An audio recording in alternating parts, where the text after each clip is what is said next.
Estaba escuchando una tertulia de ITNI, que siempre la escucho, y se descojonaban un poco así de las consultoras, ¿no? Entonces le mando un WhatsApp a Bernard y le digo, pues que sepas que nosotros también nos descojonamos de los startups y las rondas y tal, y que queréis cambiar el mundo. Entonces, bueno, así más o menos hablamos, oye, ¿por qué no hacemos un podcast consultoras versus startups? Y le dije, hombre, pues llamamos a Javier Andrés y lo hacemos los tres. La verdad que ya se me había olvidado, porque ya he dejado de publicar, y Bernard me escribió justo, joder, no había visto esto, venga, vamos a darle. Y bueno, pues así empezó, ¿no? Entonces, no sé si queréis empezar cada uno muy breve para no comernos todo el tiempo. Por si alguien que no nos conoce, cuentas rápidamente tu trayectoria, pero muy rápido, no te tires 15 minutos, y después un highlight de por qué la startup is the way to go y por qué la consultora no, y yo lo haré al revés. Vamos a empezar así y después a ver esto dónde nos lleva. Dale, Bernardo. ¿Empiezo yo? Sí, dale. Vale, pues mira, yo soy emprendedor y emprendí montando una consultora. Cuando estaba en la universidad, una empresa de software, vendíamos software para terceros y por el camino fui dándome cuenta que mi ADN está más en los negocios a largo plazo, en entender la razón de existir profunda y final, no tanto la que mi cliente cree o me pide, sino la que realmente va a generar impacto en su negocio, y en esta búsqueda del largo plazo y de las razones profundas de lo que funciona y lo que no funciona, y esa discusión filosófica constante, me acabé mudando o migrando el modelo de negocio a arrancar negocios finales, de los cuales, pues en mi experiencia en los últimos 12 años he arrancado, o 10 años, he arrancado 12 negocios. El último de los cuales es Factorial, que igual es el más grande, el más conocido, y donde estoy hoy metido a full. Muy bien. Muy bueno. ¿Cuánto voy yo? Sí. Vale, pues yo soy, en mi caso, Javier Andrés. Soy, también me consideraría más ahora mismo como emprendedor, pero tengo un pasado de consultor de 7 años de experiencia haciendo consultoría estratégica. Primero en KPMG, luego en A.T. Kearney, luego en BBD Consulting y bueno, y en Havas Media, haciendo temas de consultoría principalmente orientados al mundo del marketing. Hasta que llegó un momento que me cansé de pensar solo y de ejecutar nada, o sea, solo hacer PowerPoints, y decidí montar mi propia empresa, que fue Etiquetea.com, la cual la monté en el año 2010 y la terminé vendiendo en el año 2018 a Eventbrite, justamente antes de su salida a bolsa. Y desde entonces ahora pues he hecho varias cosas, tanto como inversor como ahora otra vez, que me he vuelto a picar la vena emprendedora, y ahora estoy emprendiendo mi propio proyecto que se llama Lumière en el mundo de real estate, donde básicamente tenemos una promotora inmobiliaria que hacemos rehabilitaciones de viviendas de momento en Madrid. Y con lo cual tengo ese pasado de consultor, que creo que fue muy positivo en muchos ámbitos, y luego tengo mi pasado de emprendedor, que también creo que fue muy positivo en muchos otros ámbitos. Muy bien. Bueno, a ver, yo he sido consultor toda la vida y yo voy a pasar rápidamente por mis etapas de consultor, pero sí las quiero contar todas porque son muy diferentes, pero voy a ser rápido. Yo estaba haciendo un máster en Columbia, Nueva York, y me ficharon de McKinsey para venir a trabajar a España. Básicamente, la razón por la cual me ficharon es que había poca gente en España que hablase bien inglés. Entonces ahí teníamos una ventaja competitiva. Yo creo que yo en una situación normal de boom económico de final de los 2000 con todas las .com, yo creo que yo no hubiese entrado nunca en McKinsey. Me ficharon. Entonces McKinsey es consultora estratégica, y ahí lo que aprendí fue el oficio de ser consultor. Y para eso es para lo que sirve. O sea, te amuebla la cabeza súper bien, bien sea para ser consultor, para ser emprendedor o para ser banquero inversión o para ir al mundo corporate. Y en eso son unos cracks. Yo después de 2 años y pico, casi 3, me sentía que eso no era lo mío, básicamente porque era un ambiente muy estructurado, muy grande. Y me voy a BDO Consulting, que ahí es donde coincido con Javier, y BDO Consulting básicamente era un grupo de comunicación que se da cuenta que se está quedando sin negocio, y fuimos a montar una consultora de marca, una consultora estratégica que básicamente trabajaba en estrategia de marca y en los temas extendidos. Y ahí fue que conocí a Javier. Y ahí rápidamente, por circunstancias de la vida, con 30 y poquitos años, yo fui el director general. Entonces yo era el director general, construí una práctica, y ahí fue quizás, ahí fue una especie de founder, pero no emprendedor. Pues yo un poco guié esa compañía, la lideré, teníamos un equipo llegamos a ser 12 personas, y en un momento dado pasa lo que sucede en los grupos de comunicación, que nos dimos cuenta que ahí no íbamos a crecer más y que nosotros estábamos por un lado, mientras que el grupo de comunicación está por la creatividad. Y de ahí me fui un poquito de manera disruptiva con gran parte de mi equipo a lo que yo creo que es la experiencia pivotal en mi vida, que es Prophet. Prophet es una consultora basada en San Francisco, que en el momento que yo entré era una compañía de 25 millones de dólares de facturación, que es pequeño para una consultora internacional. Yo vivía en Madrid, montamos una oficina en Madrid, que rápidamente nos dimos cuenta que los clientes en Madrid eran muy pequeños y esa oficina se cerró y yo estaba en la oficina de Londres. Y para mí eso fue la noche y el día. ¿Por qué? Pues porque era una compañía que lo primero que me ofrecieron en mi contrato fueron stock options. Yo pensaba que eso de los stock options era una tontería, no lo entendía, no sabía lo que era ese mundo. Y a medida que la compañía creció, cuando yo salí de la compañía después de 11 años, la compañía facturaba como 140 millones, ahora factura en torno a 250. Pues esas stock options que yo las tengo y las ejecuté a precio de 25, pues las tengo. Y después fue un trabajo muy interesante porque trabajamos básicamente con grandes compañías y lo veíamos todo con los ojos del marketing. O sea, era una compañía muy multifuncional donde había estrategas, como era mi caso, diseñadores visuales, diseñadores digitales, gente de analytics, y hacíamos proyectos muy interesantes solamente para clientes grandísimos, y yo trabajé en todas partes del mundo y en proyectos de alto impacto. Y bueno, después de 11 años me cansé básicamente de tanto viajar y ahora estoy en una experiencia diferente desde hace 5, que estoy en Minsight, que es la mitad de Indra, que es como el Accenture de Indra. ¿Y qué hago aquí? Pues aquí tengo un rol diferente, es una consultora más operativa, más de empujar la transformación digital, más pegada a la tecnología, menos estrategia, pero yo tengo un rol más de general management, tengo un P&L, tengo un equipo grande y quizás aquí estoy más en una mix de consultoría y corporación. Entonces, yo voy a dejar, para que arranquemos a discutir, voy a dejar mi highlight.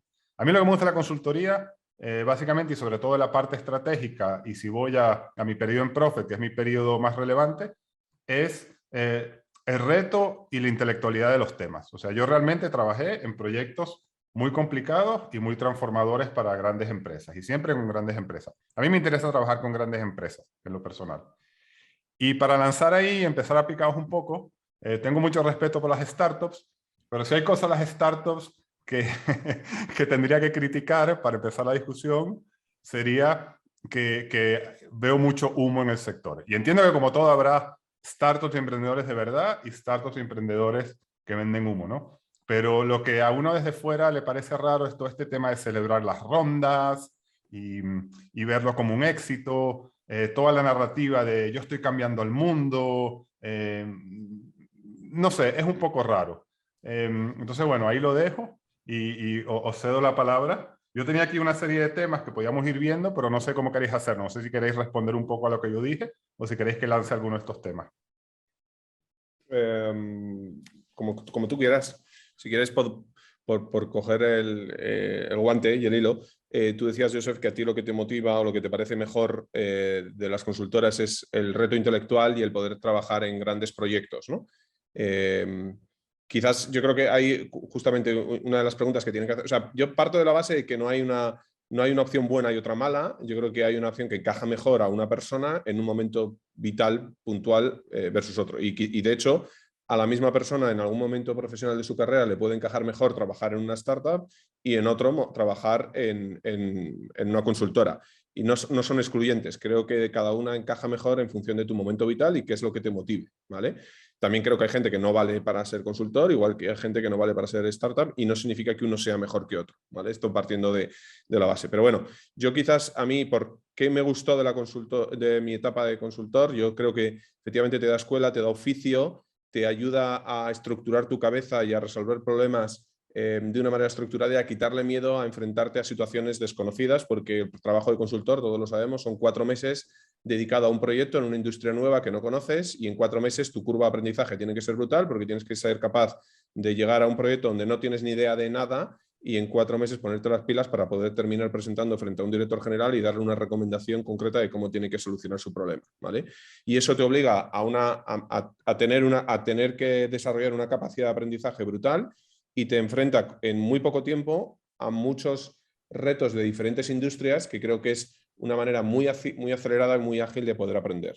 ¿Cuál es el problema en mi caso que veo con la consultoría? Que muchas veces, por lo menos en mi experiencia, nos quedamos simplemente en una parte intelectual, que está muy bien pues, para desarrollar el intelecto, pero que luego no, te pierdes la parte más ejecucional de decir, vale, ahora hemos definido el proyecto y ahora hay que ponerlo en marcha, ¿no? Y esa parte, pues no la ves. Y yo creo que hay mucho valor, y de hecho te diría, para mí es más difícil, o sea, quizás intelectualmente es más sencillo la parte de ejecución y es más complejo la parte de estrategia, pero me parece que es mucho más complejo hacer que las cosas pasen que no pensar la mejor estrategia, ¿no?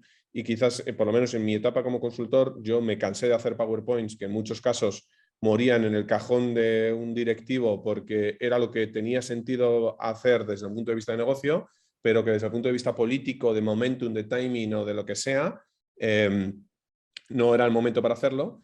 Y me tocaron también varios proyectos de consultores donde lo único que querían era una firma de un tercero independiente relativamente con renombre que pusiera lo que el directivo quería poner, ¿no? Y básicamente lo que quería es que viniera alguien con una marca reconocida para que dijera, oye, esto es lo que hay que hacer, ¿no? Y así poder justificar frente a su consejo de dirección o lo que fuera, que había que hacer determinados despidos, determinadas contrataciones, abrir determinados mercados o matar determinadas líneas de producto, ¿no? Y en muchos casos también hay, bueno, hasta cierto punto me sentí utilizado para poder hacerla, ¿no? Y creo que me faltaba una gran parte que luego sí que viví como emprendedor, que es de ser dueño de mis propias decisiones, ¿no? Y de tener una experiencia más a medio y largo plazo donde no solo pienso, sino también ejecuto. Y más de todo esto, sufro si lo que estoy diciendo no tiene sentido. Mientras que el problema para mí muchas veces de los consultores es que les falta ese skin in the game, donde yo suelto mi recomendación, cobro mis fees y luego si lo que te he dicho no tiene sentido o me he equivocado, pues ese es tu problema, ¿no? Por esa falta de skin in the game, que diría Taleb, ¿no? Mientras que si eres emprendedor y eres dueño, tú tienes que definir la estrategia, tienes que ejecutarla, ponerla en marcha y si no funciona, pues es tu culpa y es tu problema, ¿no? Y tienes ese loop de retroalimentación. Entonces, para mí me parece que quizás a nivel intelectual puede ser menos, bueno, es igual de atractivo, pero sobre todo lo que tiene un tan potente que no tiene la consultoría es la capacidad de ejecutar y ser dueño para bien y para mal de los resultados de lo que tú no solo piensas, sino que también ejecutas. Y por tanto, pierdes la escala a nivel de dices, yo solo quiero trabajar en gran empresa, entiendo yo, Joseph, que cuando dices eso es porque lo que quieres es hacer proyectos que tengan gran impacto. Es verdad que cuando trabajas en una startup tu impacto al principio es limitado, pero pero es limitado en el alcance, pero sí que pero tiene mucho más potencia en tu capacidad como empleado propio. Cuando también eres consultor en una gran empresa, o para una gran empresa, al final tú recomiendas una cosa puntual sobre una cosa concreta, que de ahí a que se ponga en marcha, vete a saber tú, y que de ahí que lo que pongan en marcha es lo que tú tenías en la cabeza, pues vete a saber tú, ¿no? Mientras que cuando tú eres una startup de 4 o 5 empleados, lo que realmente tú piensas tiene una capacidad de impacto brutal sobre tu equipo, sobre tus clientes y demás. Entonces, por decirlo así, tienes una capacidad mucho más vertical, mucho más profunda, mientras que igual en una gran consultora, en teoría, tienes un impacto teórico mayor, pero que luego habría que ver muy en detalle para ver si efectivamente se cumple o no. Y por último, y con eso termino, y eso me quita también, tiene otra parte muy importante que es el riesgo y el retorno, ¿no? Cuando eres consultor, cobras una nómina fija todo mes, a cada fin de mes, y está muy bien, pero si la recomendación que haces pues, hace multimillonaria a la compañía, tú no ves un duro de todo eso, igual que tampoco te pasa nada si tu recomendación es una cagada y hace que la compañía se vaya a la quiebra, ¿no? Entonces, no tienes ni upside en el éxito ni downside en el fracaso de tus recomendaciones. Por eso que no eres dueño de la parte, ¿no? Mientras que si eres emprendedor, sí que tienes el upside es infinito, mientras que el downside tiene un límite, ¿no? O sea, al final tú creas una sociedad, oye, como mucho, si va mal, pues cierras y a tu casa, a la siguiente. Sin embargo, si va bien lo que haces, el upside te puede cambiar la vida a ti y a tus próximas generaciones, ¿no? Y para mí eso es algo que hace tremendamente mucho más valioso el poder trabajar en una startup versus una consultora en un momento determinado de tu vida donde tener una renta, una nómina fija a fin de mes no sea imprescindible para ti, porque también asumes mucho más riesgo. Ostras, estas intervenciones tan largas, yo no sé si pierdo el hilo, ¿eh? Ostras, una cosa que es curioso es la cantidad de gente, emprendedores, que han montado cosas grandes, o sea, startups grandes y que vienen de la consultoría. Que hay muchos. Pero una pregunta que yo hago a estos emprendedores, porque yo entrevisto, llevo 250 podcasts entrevistando a emprendedores y antes de eso ya lo hacía, es ¿cuántos de estos han comprado consultoría?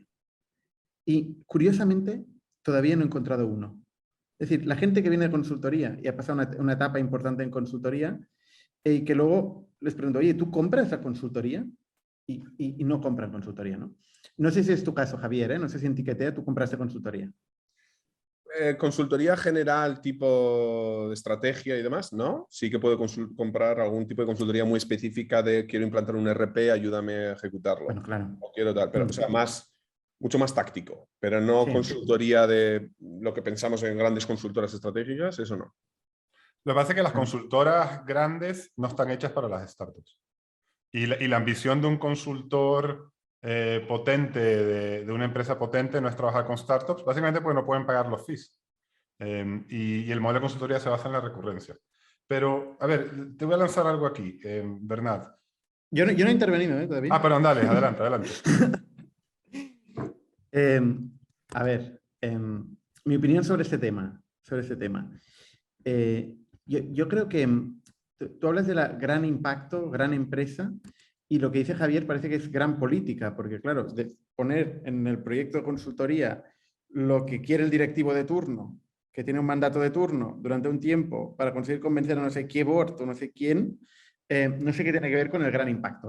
Pero en cualquier caso, esto también ha sido mi experiencia, ya no haciendo consultoría, sino vendiendo a empresas grandes, ¿no? Intentando acuerdos de partnership, ostras, yo he perdido la paciencia.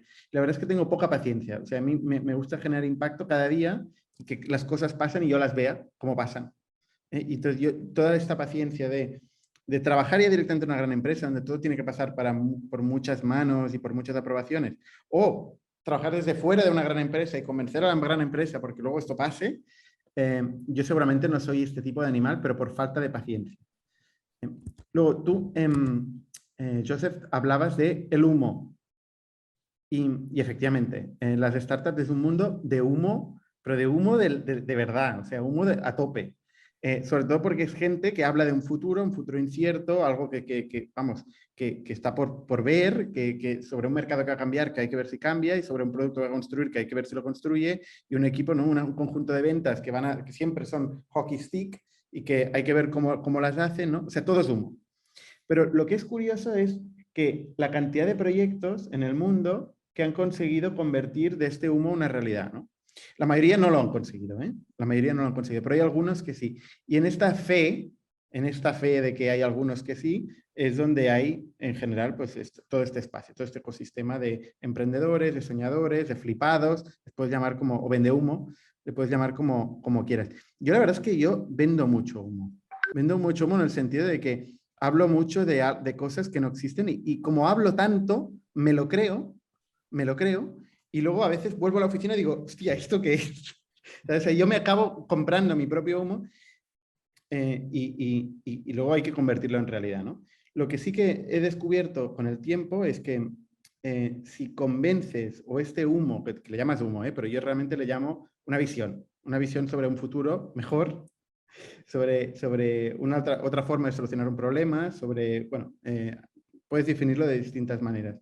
Lo que he descubierto es que cuando lo explicas a suficiente gente, suficientes veces, con suficiente paciencia y resiliencia, este humo se acaba convirtiendo en realidad. Y es un poco lo que he observado. Igual no tan rápido como yo quisiera, igual no de la misma manera, pero se acaba convirtiendo en parte de realidad y esto es mágico, ¿no? Entonces, sí que es verdad que en ese sentido, el tipo de animal que trabaja en una consultora versus el que trabaja en una startup, pues seguramente uno es más idealista, el otro es más de tocar los pies en el suelo, ¿no? Uno está viviendo más en el futuro, el otro está viviendo más en el presente.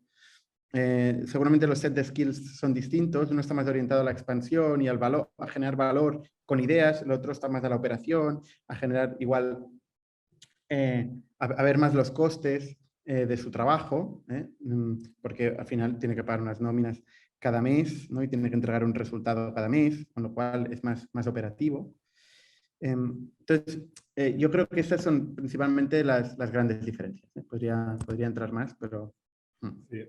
A ver, muy rápido. Yo respondo a Javier. O sea, eso del PowerPoint es muy antiguo, Javier. O sea, la consultora de hoy el proyecto termina en aplicaciones, el proyecto termina en estrategias concretas, termina en experiencia de cliente diseñada, y todas las consultoras estratégicas se han metido en eso, ¿no? Pero sí es verdad que no operamos. Y yo personalmente no tengo ningún deseo de operar. O sea, yo no he tenido startups, he tenido negocios, y a mí no me gusta nada la operación. Y eso es una realidad. O sea, yo quiero operar mi negocio. ¿Qué es lo que yo opero? ¿Qué es lo que yo opero? Pues en Profit éramos un partnership, somos un partnership, y nosotros veíamos el P&L de nuestro negocio de consultoría. Entonces, ese era nuestro startup. O sea, nuestro startup era la consultora. Pero bueno, pero aquí quiero lanzar un tema, a ver. O sea, realmente lo de las startups es porque pensáis que hay un upside económico o financiero muy importante. O sea, yo creo que el upside en las startups es mayor que en las consultoras en líneas generales para los founders. O sea, las consultoras cuando se venden en múltiplos de 1 a 2. Y si en una consultora super digital o super analytics, que ahora son muy escasas, quizás las vendes de 2 a 4. Entonces, ese upside no sé, de 100x o de un IPO y tal, es más raro. Entonces, ¿hasta qué punto el upside financiero juega un rol, ya pensando en alguien que tenga que tomar la decisión de por dónde va? Sí. Yo ahí en temas de carrera y por recomendar a alguien dónde va, yo creo que también, otra vez volviendo a lo que comentaba antes, depende de tu momento vital de la carrera. O sea, yo creo que si quieres ser emprendedor, los datos lo que dicen es que lo mejor es que esperes a que tengas cierta experiencia, y los emprendedores de mayor éxito normalmente están más en la década de los 30 tardíos que en los 20, ¿no? Entonces, si quieres empezar tu carrera profesional, yo lo que te recomendaría es empieza en aquel sitio donde puedas aprender lo máximo posible, ¿vale? Tu driver no debería ser la pasta, debería ser cuánto puedo aprender, dónde voy, ¿no? Y ahí la consultoría puede ser muy buena escuela en muchos casos, igual que pueden ser también las startups como vías para aprender, ¿no? Pero espera, ¿pero se aprende en las startups? Yo quiero vuestra opinión, o sea, porque yo veo tan complicado aprender en cosas concretas y hard skills en un entorno desorganizado, en el buen sentido de la palabra, porque tiene que ser así, ¿no? O sea, tú entras en McKinsey y lo que tienes que aprender, pam, pam, pam, pam, pam, está estructurado y no hay manera de que no lo aprendas. Entonces, ¿una persona joven aprende realmente en las startups? Totalmente. ¿De quién aprendes cuando empiezas a trabajar? Aprendes de tu jefe. ¿Qué pasa en una consultora? Que normalmente cuando entras como analista, tú tienes tu manager senior, tu no sé qué, En una startup, tú tienes al founder, que normalmente suele ser un tío relativamente cabal, y relativamente con energía y con ganas de aprender y demás. Entonces tienes a un tío del que va a aprender y tienes muy poca gente y muy pocas manos. Entonces te van a dar mucha responsabilidad, y si tú eres un tío espabilado vas a poder aprender de la mano de un tío listo y vas a poder tener ownership y responsabilidad sobre muchas cosas desde muy al principio. Y si eres listo y aprenderás muy rápido, y por eso no todo el mundo vale para las startups, porque te dan muchísima responsabilidad al principio, sin proceso y sin estructura. Mientras que yo creo que en una consultora, pues todo el proceso está mucho más estructurado, hay una jerarquía mucho más clara, y puedes aprender, pero de unas cosas mucho más concretas, pero tu responsabilidad, o sea, en una consultora pasan años hasta que tú puedes salir a presentar por ti mismo. Por lo menos en mi caso, yo creo que estuve como 4 años hasta que yo pude ir a presentar delante de un cliente, ¿no? Y poner la cara. Y al principio lo único que te hace es... Bueno, eso era cuando estabas en Accenture. Cuando estabas conmigo, seguramente fuiste al tercer día. Bueno, Porque una consultora startup. Pero bueno, a ver, Bernard, ¿qué dices? No, que yo creo que tanto la pregunta del upside como la pregunta del aprendizaje, que para mí el aprendizaje es el mayor upside que puede haber, hay que contextualizarla a la startup en particular. El startup es un modelo de outliers, como tu podcast. Es un modelo de outliers. La mayoría de startups ni vas a aprender ni vas a tener upside, van a morir dentro de nada, y el founder no es tan visionario como parecía. O sea, hay algunas startups que efectivamente tienen un founder con visión, con fuerza, con energía, con resiliencia, con la capacidad de llevar a cabo lo que está diciendo. Y en esto de startups es donde más vas a aprender y donde más van a tener upside también, ¿no? Pero son muy pocas, con lo cual la persona que está buscando aprender y empezar su carrera tiene que hacer una due diligence más importante que un propio VC, que es que tiene que elegir este sitio donde realmente va a haber un diferencial desde su entrada a su salida, y van a pasar un montón de cosas, va a tener una visión fuerte de la que aprender, y luego va a aprender, seguro que va a aprender, pero probablemente no sea cualquier startup. En las consultoras, yo creo que es más fácil tener upside, aunque sea upside con tu nómina, una buena nómina, y también es más fácil que entrar y ver un aprendizaje estructurado, pero igual no es el aprendizaje que tuvieron los primeros, por poner un ejemplo, los primeros chicos que estuvieron en PayPal, ¿no? Que luego han montado todas las grandes startups de Silicon Valley. Estaremos de acuerdo que lo que aprendieron esta gente era valioso, ¿no? Viendo la diáspora que luego han generado. Bueno, pues yo creo que al final todo pasa en el mundo de la startup por elegir la startup adecuada y esto no es fácil. No, y para ser sincero, o sea, yo he venido de un proceso de mucha suerte. O sea, yo estuve en McKinsey, que es como, no sé, así como Amazon es la startup que todo el mundo mira, McKinsey es la consultora que todo el mundo mira. Y también hay consultoras cutre, hay consultoras que no te enseñan nada, etcétera, etcétera. Pero una pregunta que os tengo, y aquí muy sinceramente. ¿No se os acordáis hace muchos años con todo lo de Fiverr, que ahí tenían no sé cuántos becarios a 700 euros y que los cogían por el cuello y aquello era una esclavitud, ¿no? Entonces, claro, eso le generó muy mal nombre a las startups, ¿no? Entonces, este tema de trabajo paupérrimo, de trabajo en base a becarios, también Groupon era famoso por coger chavales y tenerlos ahí recién graduados de la universidad llamando a todo el mundo para vender. ¿Esto es simplemente media de los casos malos? ¿O el trabajo en una startup puede ser un poco paupérrimo para la gente joven? O sea, Bueno, ¿esto es excepciones malas o esto es la norma? también hay historias de terror en consultoras, ¿eh? Y muchas. Exacto. Bueno, sí, pero una consulta normal nadie gana 700 euros al mes, No, ¿no? efectivamente. Pero sí hay cosas malas. Pero entonces, este tema, esto es un mito que escuchamos nosotros porque son las cosas que llegan a la prensa, ¿o esto es generalizado el uso de becarios, etcétera, en las startups? No sé cuál es. Yo te diría, en mi experiencia, hay becarios, como en muchísimas otras empresas. También yo creo que cada vez menos, y de hecho para mí sería un indicador de madurez de la compañía, cuantos más becarios versus el ratio de becarios versus seniors sea mayor, cuidado, ¿no? Más bandera roja, ¿no? Entre comillas. Yo creo que eso es más la anécdota que la realidad. Yo creo que un empleado que va a una startup tiene que esperar desorden, un poco caos, pero en un entorno de mucho aprendizaje, mucha responsabilidad. A nivel salarial, probablemente tiene que ser consciente de que va a ganar menos en el corto plazo, pero a cambio de una promesa de que voy a aprender mucho y normalmente me van a dar unas stock options que igual, si tengo suerte y va todo bien, no me permitirán no pagarme unas buenas vacaciones, sino comprarme una casa en el futuro, ¿no? Que creo que es el orden de magnitud diferente, ¿no? Tú en una consultora, si trabajas y te va muy bien y te dan un bonus, pues lo más normal es que te puedas pagar unas buenas vacaciones. En una startup, si va bien y te dan stock options, pues te puede cambiar la vida, ¿no? Entonces creo que ahí tienes un orden de magnitud diferente y por eso muchas veces la gente está dispuesta a cobrar menos en el corto plazo por esa promesa a futuro, ¿no? Y luego yo creo que tienes menos estructura, menos formalismo, menos politiqueo, sin duda, menos tontería y es mucho más meritocrático el entorno startup que el entorno de gran consultora.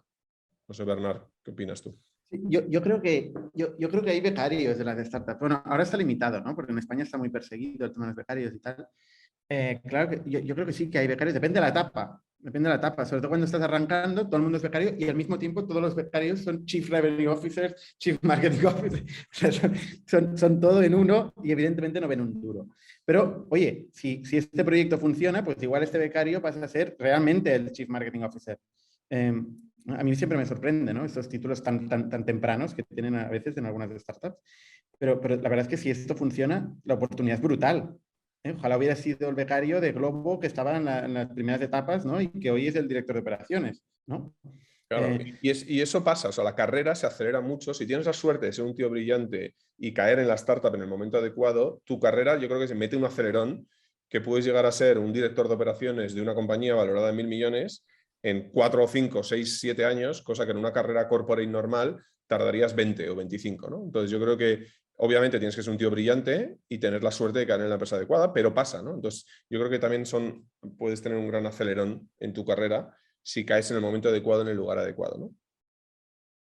Bueno, yo ahí lo que estoy de acuerdo con vosotros es que mi hijo ahora se va a ir a trabajar a Samsung en UK, ¿no? Y bueno, yo le dije, y estaba entre, oye, voy a una consultora, tenía una oferta en una consultora de marca también de UK bastante potente, un poco hijo de gato, casa ratón. Y me preguntó, y yo le dije, y esto va a jugar en mi contra, le dije, no, vete a Samsung, porque iba a trabajar en el área CRM, que ibas a aprender un hard skill, ¿no?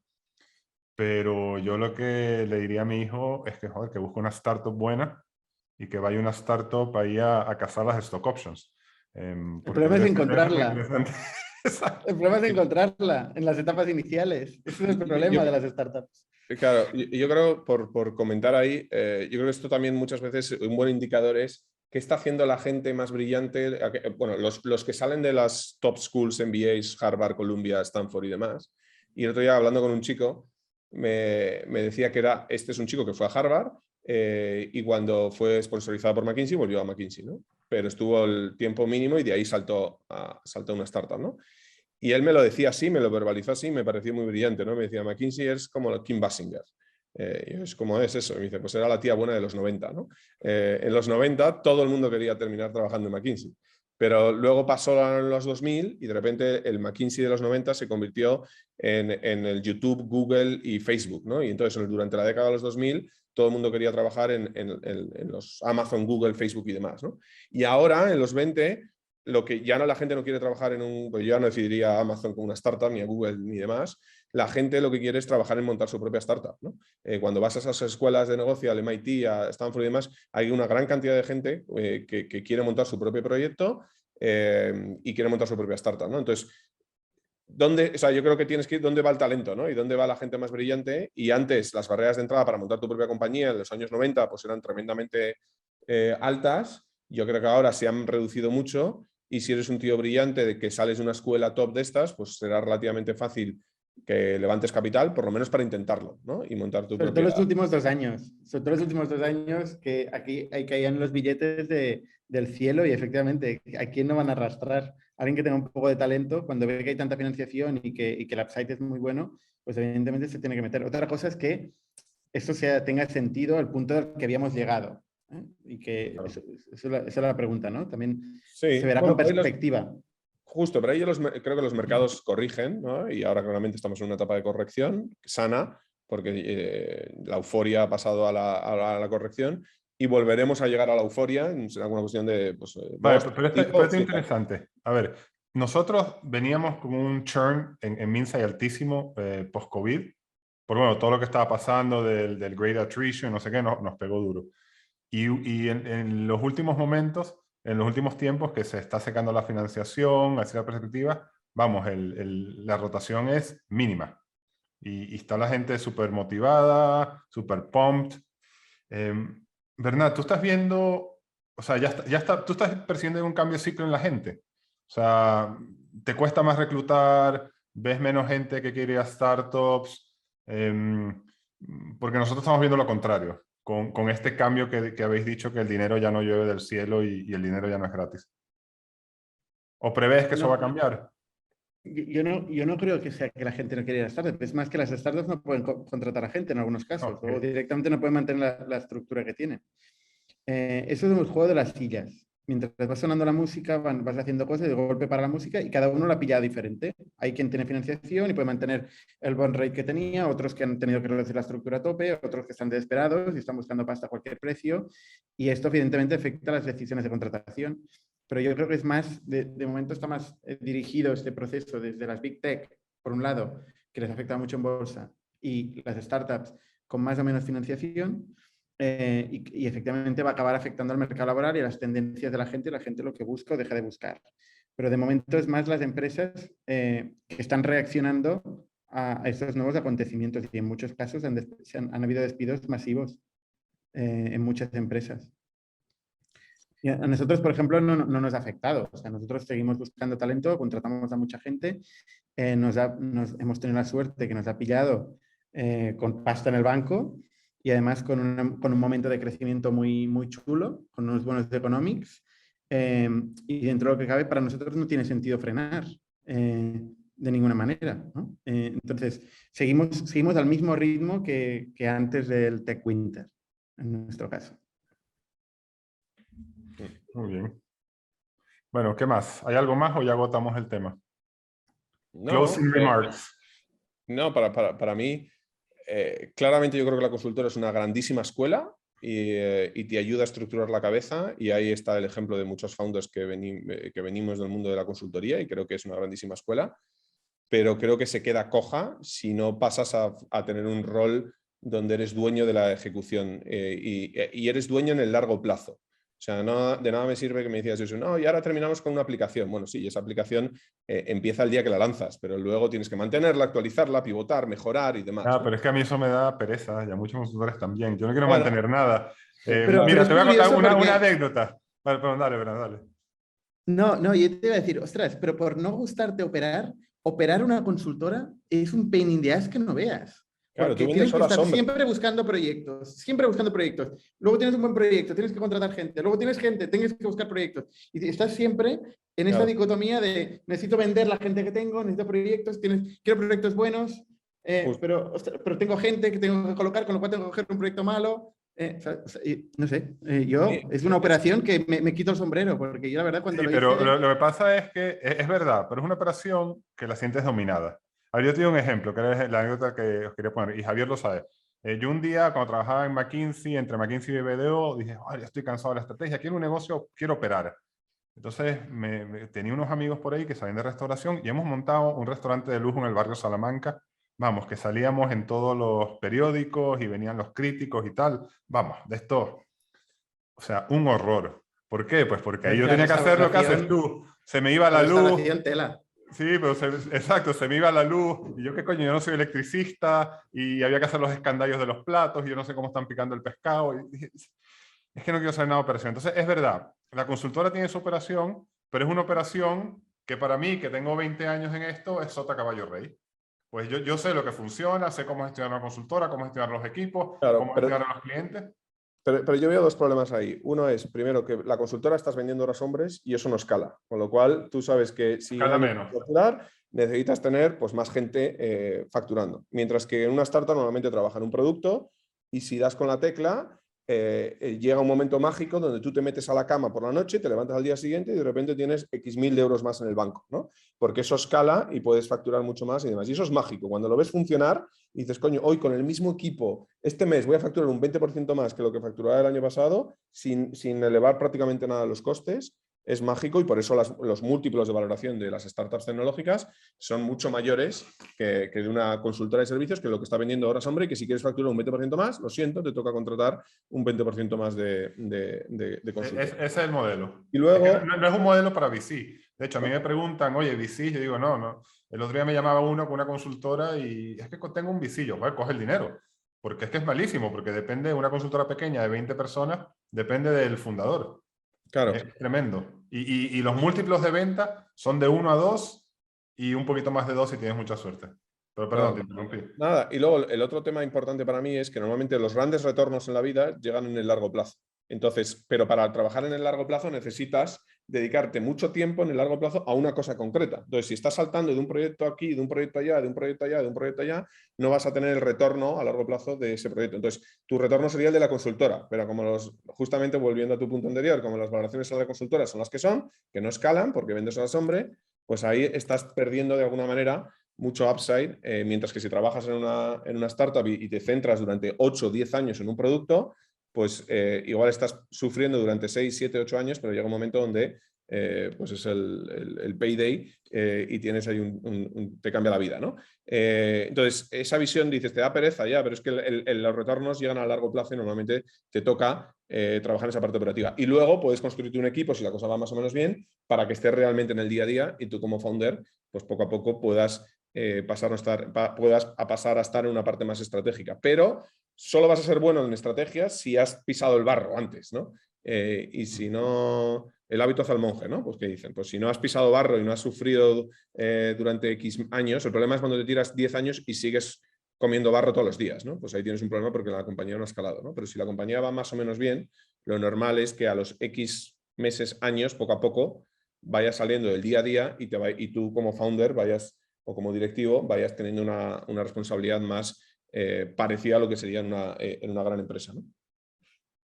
Luego también hay un tema filosófico de que dónde te colocas tú, ¿no? Tú quieres descubrir la verdad sobre un tema y quieres profundizar y acabar descubriendo cómo funciona un mercado y tal, o quieres ver muchos temas quiero es entender de muchas cosas que pasan en el mundo, ¿no? Y son intereses diferentes. Si te interesa ver muchas cosas, pues entiendo que la consultoría puede satisfacer más esta necesidad que en mi caso, por ejemplo, a mí me gusta profundizar y llegar a la raíz de todo, entender cómo funcionan las cosas. Y claro, no lo puedo entender cómo funciona absolutamente todo, con lo cual me tengo que centrar en un mercado, un problema y profundizar, ¿no? Y a mí eso es lo que me da paz, es lo que me gusta, entender la verdad. Claro, yo si hiciera un PowerPoint, que no es un PowerPoint, no es lo que sea, una aplicación, y se la diera a alguien, luego me quedaría mirándolo desde lejos y esto qué va a pasar, o sea, me quedaría obsesionado pensando qué va a pasar con aquello que yo he dicho, ¿sabes? Y no podría estar pasando la siguiente cosa si todavía no sé qué va a pasar, si lo que he dicho es verdad o no, si funciona o no funciona, ¿sabes? Es un poco la dicotomía también entre emprendedor e inversor. El inversor es un perfil que ve muchas cosas, cree que ve las empresas por dentro, pero en realidad no ve las empresas por dentro. Desde un board no ves la empresa por dentro. Pero bueno, va viendo muchas cosas y tiene un conocimiento de mercado, un benchmark, una perspectiva interesante versus el founder que está ahí, pero tiene entiende cómo funciona un mercado, entiende cómo hacer un go-to-market, cómo construir un producto, ¿no? Entiende cómo gestionar personas, cómo crear relaciones a largo plazo. Entonces, son cosas diferentes a nivel filosófico. Sí, yo estoy de acuerdo. Y para ser sincero, yo creo que aquí hay un tema de aversión al riesgo muy importante. Y es una realidad. O sea, yo llegué a España, un chico sudamericano que yo ni sabía lo que era nada de España, y aquí me plantaron 75.000 euros para empezar, ¿sabes? Entonces tú te metes en esa rueda y esa rueda va escalando en consultoría y se te hace muy complicado. O sea, yo, Javier, nunca te lo he dicho, pero cuando Javier se fue a Tiquetea nos encontrábamos todos los veranos porque veraneábamos en el mismo sitio. Joder, y yo te veía y tú me contabas, y después decía, joder, este tío, joder, y le saldrá bien, no le saldrá bien Tiquetea, joder, y si le sale mal y no sé qué. Yo decía, pues, y me daba un poco, a mí me daba angustia, ¿no? Porque yo veía que yo decía, bueno, ¿y este por qué no se vino conmigo, no? Un momento dado, cuando me fui a Profit, a los 3 meses llamé a Javier, oye, Javier, vente con nosotros, y no, ya yo estoy en otras cosas, y al poco tiempo sacó, y entonces yo pensaba, ¿y este por qué no se vino conmigo? Joder, ahora estaría aquí, ya sería manager, no sé qué, ganaría tanto. O sea, yo creo que hay un tema objetivo de risk averse, que los consultores, una vez que te montas en esa rueda, donde se gana dinero, te cuesta salirte. Claro. Yo creo que vitalmente en la vida tenemos siempre que cuando tenemos que tomar decisiones, al final, si lo reduces, hay que tomar una decisión que tienes como dos polos opuestos y hay una tensión entre ellos dos, que es ¿qué optimizas? ¿Seguridad o libertad? Y normalmente el uno va en contra del otro. Entonces, a nivel profesional, la oferta de una consultora probablemente te va a premiar la parte de seguridad, vas a tener una renta, vas a tener una nómina todos los meses a nivel seguro y vas a tener, bueno, pues a costa de perder grados de libertad. Mientras que en el mundo startup, pues vas a tener mucha menos seguridad, pero a cambio de tener muchos más grados de libertad para poder centrar tu tiempo a dedicarle a lo que tú quieres y lo que tú haces, ¿no? Entonces, yo creo que también a nivel vital, cada persona en cada momento, o sea, yo cuando monté Tiqueteo tenía 29 años y yo quería optimizar libertad, o sea, yo quería, oye, quiero ser dueño de mi tiempo y mi destino para bien o para mal. Y si me la meto, que me la meta porque la he cagado yo, no porque tengo un jefe capullo que me dice lo que tengo que hacer, que no tenga sentido, ¿no? Pero que ese El jefe era yo en una época, por cierto.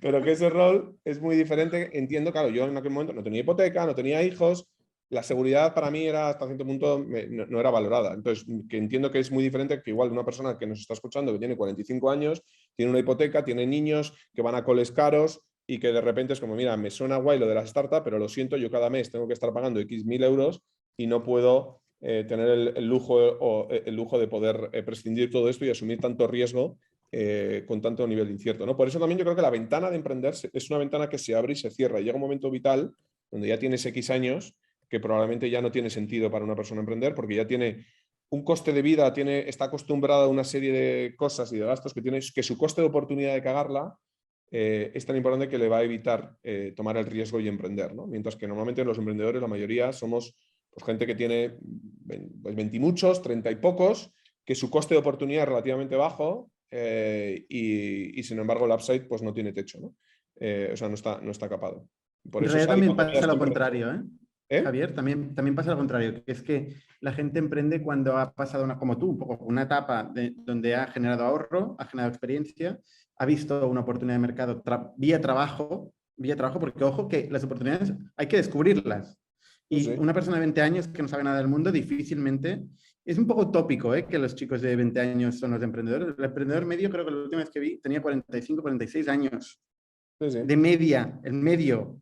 O sea, Realmente hay emprendedores de 20 años que les dura un telediario la empresa, pero si tú miras las empresas en el mundo, las startups, la media del emprendedor está más en 40 y algo años, porque han generado ahorro y sobre todo porque han visto la oportunidad trabajando.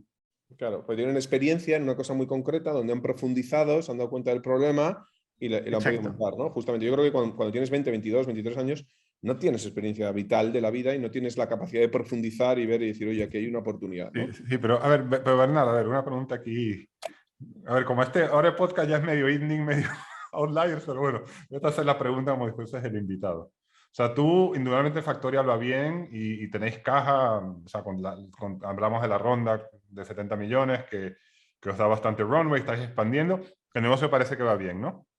Pero bueno, el negocio tiene que terminar de ir bien, ¿no? Tiene que terminar de rentabilizar, tiene que terminar Estamos en el día 1, estamos en el día 1, Exacto. está todo por hacer. Pero, ¿y tú tienes algún tipo de angustia vital que te levantas de pronto una noche y dices, joder, y si esto va mal, o simplemente no la tienes porque te quedas con lo que llevas y sabes que vas a caer de pie o que va a ir bien? O sea, eso a mí me interesa. Pues tú estás ahora en ello. Yo generalmente duermo como un bebé. O sea, no, de verdad que angustias pocas. Yo a veces veo becarios en mi propia empresa que están más angustiados que yo y digo, no lo entiendo, de verdad que te digo que no lo entiendo. O sea, yo realmente lo que veo es una oportunidad brutal para hacer algo diferencial, para aprender, pero soy consciente de que al final, o sea, nosotros tenemos unos recursos, tenemos un proyecto, tenemos una serie de gente, tenemos mucho talento, pero si al final no lo encontramos, si no encontramos el camino, tampoco pasa nada. O sea, y yo no tengo ningún riesgo personal más allá de la empresa. Eso es lo bueno que tiene también el capitalismo, ¿no? Tener una corporación para gente que no se equivoca y avala personalmente o avala con los activos de sus familias, que esto es un error gravísimo, y especialmente en los entornos de alta incertidumbre y en las startups tecnológicas. Pero yo que en el peor de los casos, pues me voy a quedar a cero. Pero a cero dentro de la empresa. Pero lo que yo he aprendido en este recorrido, o sea, yo soy consciente de que tiene un valor altísimo. Es decir, yo puedo gestionar y montar cualquier otra cosa con este aprendizaje que he hecho. Y eso es para mí el principal activo que estoy generando yo. Y no yo, sino la gente que veo que está pasando por aquí. O sea, nosotros ya han salido varias startups de Factorial. Gente que ha arrancado sus startups. Es que yo lo veo en sus ojos, lo veo cómo aprenden, cómo prueban cosas, cómo experimentan y les sale bien. Esto es un activo para ellos. Entonces, yo realmente, yo no me he metido por el dinero a hacer esto, ¿no? Y eso también creo que es una dicotomía. Claro, si alguien me hubiera ofrecido 75.000 euros cuando tenía 20 años, ostras, igual me hubiera liado un poco. No me pasó, ¿eh? O sea, no puedo decir, yo no lo hubiera aceptado, no lo sé, porque ni me pasó por la cabeza. Yo trabajé en una consultora 3 meses de mi vida como becario y esa es mi única experiencia laboral fuera de mi empresa, ¿vale? O sea, yo solo he trabajado 3 meses como becario en una empresa. Luego ya monté mi empresa y aquí estoy. Sí. Sí, yo creo que el nivel de riesgo, incertidumbre, eso que tienes que estar dispuesto a aceptar varía. Yo creo que yo no lo veo tan... O sea, yo creo que tú, Bernardo, no nos conocemos, pero tienes una mente muy, muy fuerte. No creo que sea tan fácil. O sea, dices, no pasa nada, vale, sí, cierro la empresa y ya está. Ya, pero mentalmente es un palo gordo y al final has dedicado 8 o 10 años de tu vida a algo que eventualmente, si supieras que no va a funcionar, joder, pues no es un trago... O sea, no le gusta a nadie, ¿no? Entre comillas, pasar por ese proceso. Pero dedicado, ¿qué significa dedicado 10 años de tu vida? O sea, yo me lo paso bien cada día, ¿eh? Es que me lo paso teta. Lo sé, pero o sea, yo por lo menos, mi nivel de compromiso con mi empresa versus cuando era asalariado no tiene nada que ver. Y yo, o sea, si la cosa iba mal, los problemas, y yo, hasta cierto punto sabía desconectar bastante bien, ¿no? Pero al final el nivel de compromiso y dedicación no es el mismo y el nivel de presión... Porque al final tú cuando levantas pasta, la pasta no va gratis, va asociada a un plan de negocio que normalmente tiene que ser muy ambicioso con un factor de crecimiento importante. Y si no lo consigues, no porque ejecutes mal, sino simplemente porque llega el COVID o porque cualquier otra cosa, vas a tener un grupo de inversores que normalmente van a presionar para que cambie las cosas. Y eso depende de la mentalidad y del carácter y de la madurez del emprendedor, pues lo va a poder asimilar bien, como es el caso de Bernard, o va a poder sufrir y en el caso llevarse depresiones o sea, es duro, ¿no? Y de hecho ahora hay un movimiento bastante potente de emprendedores que, bueno, pues que están justamente apoyándose con todo el tema de presión psicológica y ayuda y demás, porque es verdad que hay emprendedores que lo han pasado mal en todo ese proceso, bueno, pues porque estás expuesto a un nivel de presión que no todo el mundo lo puede aguantar, ¿no? Entonces yo creo que Pero también... la presión es autoimpuesta, Javier. O sea, Sí, yo de verdad, o sea, somos emprendedores, nos hemos metido aquí. A ver, yo tengo mucho compromiso. A ver, son las 8:30, no hay nadie aquí en la oficina, yo estoy aquí en la oficina y normalmente esto es lo habitual, ¿eh? O sea, yo compromiso tengo sí. mucho, pero porque realmente me he comprometido con el problema que quiero solucionar, con el mercado que quiero solucionar. Y es donde estoy batallando, mucho más que con todo lo demás. Y luego con la gente que ha arrastrado, eso sí, o sea, más que los inversores, por ejemplo, en mi caso, es la gente a la que he convencido y le he dicho, oye, vamos a cambiar el mundo, eso que se ríe Joseph, lo que decimos los emprendedores, vamos a cambiar el mundo, vente aquí a mi lado y vamos a hacerlo y cada día están aquí, pum, pum, pum, pum, pum. Claro, este compromiso para mí es el más importante de todos. Pero al final también les digo lo mismo, digo, oye, nosotros estamos aquí para experimentar, o sea, esto es incierto. Yo por eso no soy muy estratega, ¿eh? Yo soy táctico. A mí me gusta la gente táctica. O sea, nosotros estamos aquí para experimentar, probar cosas y si funcionan, multiplicamos por 10 con valentía, que hay que tener valentía para multiplicar por 10. Y si no funciona, lo matamos y hay que tener también valentía para matarlo. ¿Vale? Pero somos muy tácticos y estamos aprendiendo por el proceso. Y tenemos unos recursos X para hacer toda esta experimentación. Si se nos acaban los recursos, el tiempo y tal, y no lo hemos encontrado, oye, puede ser que no haya oportunidad, ¿eh? Lo que pasa es que, bueno, nosotros somos ambiciosos, hemos ido a buscar muchos recursos, hemos ido a buscar mucho talento y estamos en un mercado que parece ser que hay mucha oportunidad, con lo cual raro sería que no fuéramos capaces de encontrar cómo ejecutarla. Pero bueno, hay muchas cosas que no nos funcionan, no pasa nada, a mí no me quita el sueño. Claro. Esto es interesante porque algo que dijiste tú cuando estuviste en el podcast que a mí me llamó mucho la atención y se lo voy contando a los VCs. Entonces, esto me lo contó el de Factorial. Es que Vete a saber qué sería. le dice, oye tío, que el VC que espabile y que entre y salga a la empresa cuando él quiera, pues la agenda del emprendedor, esto a mí me gustó mucho, la agenda del emprendedor es la agenda con 100%. sus clientes y sus empleados y la agenda del VC es la agenda del VC, ¿no? Entonces, yo entiendo que a ti el VC no es el que te causa angustia, a ti el que te causa, Para que te podría nada. causar preocupación es el empleado y el cliente. Totalmente. Esto que dice Javier de la presión de los inversores, yo por suerte nunca me ha pasado. También es verdad que he negociado bastante fuerte los contratos y nosotros a día de hoy hemos levantado $100 millones, seguimos controlando el board y seguimos controlando la compañía. Pero la verdad es que yo no siento, o sea, yo es que me pongo a mí mismo, me asumo la responsabilidad del proyecto que tenemos que hacer con tanta fuerza, que es que el inversor que tiene un portfolio, están varias compañías, que ahora viene aquí a Barcelona, luego se va a San Francisco, o sea, es imposible que tenga la presión positiva, ¿eh? O sea, en el sentido positivo, el interés en que esto vaya bien que yo tengo. Claro, ¿Sabes? justo. Sí, y lo que has dicho tú es la presión muchas veces es autoimpuesta, pero está ahí, ¿no? Y te la autoimpones y el compromiso, pues por tus empleados, por tu gente, por lo que sea, está ahí, lo sufres. Pero justamente yo creo que eso es al final lo que te hace también conseguir los resultados que consigues, ¿no? Y decir, tío, es que esto por mis narices que va a salir, porque fíjate toda la gente que ha arrastrado, todo lo que he hecho, y eso es quizás lo que marca la diferencia y hace que una empresa con pocos recursos, en muchos casos, pueda terminar ganando a una gran compañía que tiene mucho más recursos, mucho más dinero, pero al final tiene asalariados que llegan a las 6 de la tarde, se les cae el boli y se van, ¿no? Y yo creo que esa es justamente esa magia que tienen que viene de las startups por eso. Ahora, esa presión en la consultoría al nivel, cuando ya estás a cierto nivel, la hay. Yo, por ejemplo, en Minsight, post-COVID, o no, ni siquiera post-COVID, el COVID empezó en marzo, tuvimos ahí un periodo de incertidumbre y en noviembre el negocio empezó a dispararse. Y claro, mi equipo personalmente son 160 personas, de, no sé, 95, 100 que éramos pre-COVID. Entonces a mí lo que me quita el sueño es que venga ese parón que dicen que va a venir ahora después del verano que vamos a pasar y qué hago yo con las 160 personas, porque como dice Javier, yo vendo proyectos y esos proyectos se ejecutan en base a tiempo de la gente y si no tengo proyectos no tengo nada que hacer con ellos y es un coste variable que me hunde. Entonces, esa responsabilidad hacia la gente, pero yo creo que al final depende más del individuo que de si es un startup, una consultora o una gran corporación. O sea, yo conozco gente en grandes corporaciones que sienten ese compromiso hasta la médula y les duele cuando tienen que echar a alguien. Y hay gente que le da igual.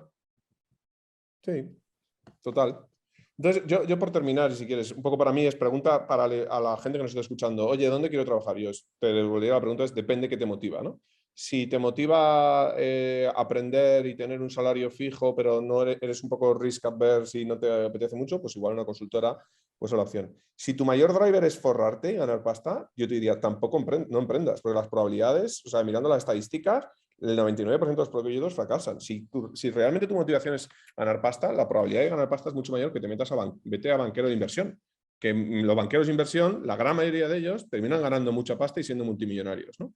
Entonces yo creo que tampoco es la motivación correcta si es simplemente forrarte. Yo creo que para meterte en el mundo startup es cuando tu motivación realmente es quiero tener impacto y quiero tener ownership realmente de lo que hago, ¿no? Y si eso es así, quiero profundizar en algo y sentirme como que esto que yo he creado y he desmontado pues ha tenido un impacto en el ámbito que sea, ¿no? Para mí esa es la motivación correcta que hace que realmente tenga sentido involucrarte y montar tu propia startup. Lo demás llegará o no llegará, depende del éxito que tengas, ¿no? Pero sí, eso es un poco como yo lo veo. Yo suscribo al 100% lo que ha dicho Javier. Sí, tal cual. Pues nada, oye, pues mira, esto ha sido un episodio conjunto de ITNIC y Outliers. Así que nada, muchas gracias Javier, muchas gracias Bernat y muchas gracias a mí si lo estás viendo desde ITNIC. Y nada, ha sido un placer y feliz verano si no nos volvemos a ver. Muy bien, gracias a los dos. Un placer. Gracias Bernat, un placer también por mi parte y encantado. Somos un ecosistema de startups tech de Barcelona, creadores de Camalún, Kipu y Factorial, entre otras. Ofrecemos más de 5.000 metros cuadrados de coworking a startups y organizamos eventos diarios para discutir negocio y tecnología hasta la saciedad. Desde ITNIC Fund invertimos en equipos con capacidad de construir grandes productos y negocios. ¡Te esperamos!